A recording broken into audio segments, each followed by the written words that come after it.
Solide et figure. La position des droites entre elles. Observe.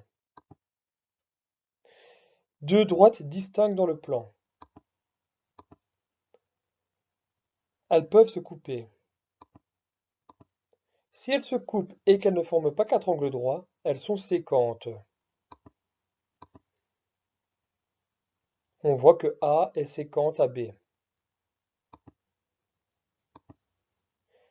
Si elles forment quatre angles droits, elles sont sécantes et perpendiculaires.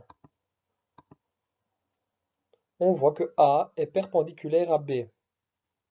Elles se coupent en formant des angles droits. Les deux droites distinctes dans le plan, elles ne se coupent jamais. Elles sont parallèles ou confondues. Dans ce cas-ci, elles sont parallèles. On voit que A est parallèle à B. Elles gardent le même écartement. Et dans ce cas-ci, elles sont confondues. A est égal à B. Elles sont l'une sur l'autre. Un peu de vocabulaire. Droite sécante. Deux droites A et B sont sécantes si elles se coupent en un seul point, leur point d'intersection. On note A est sécante à B.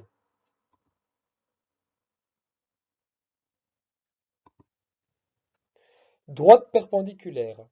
Deux droites sont perpendiculaires lorsqu'elles sont sécantes et qu'elles forment un angle droit. On note A est perpendiculaire à B. On voit dans ce cas-ci que A est perpendiculaire à B. Droite parallèle. Deux droites sont parallèles si elles n'ont aucun point d'intersection. On note A est parallèle à B. Si tous leurs points sont communs, alors les droites A et B sont confondues. On note A est égal à B. On voit qu'ici A est parallèle à B.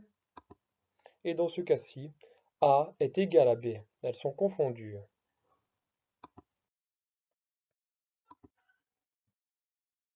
Pour tracer des droites parallèles. 1. On trace une droite avec l'équerre.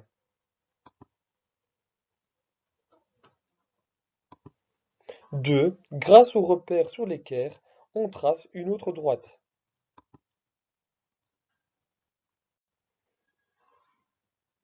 On voit les petits repères sur l'équerre.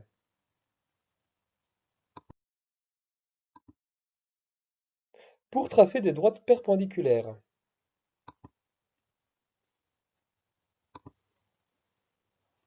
1. On trace une droite, D1. 2. On retourne l'équerre en plaçant D1 sur le repère. C'est la petite ligne 0,90 de l'équerre. Et 3. On trace D2. Voici à quoi ressemblent deux droites perpendiculaires.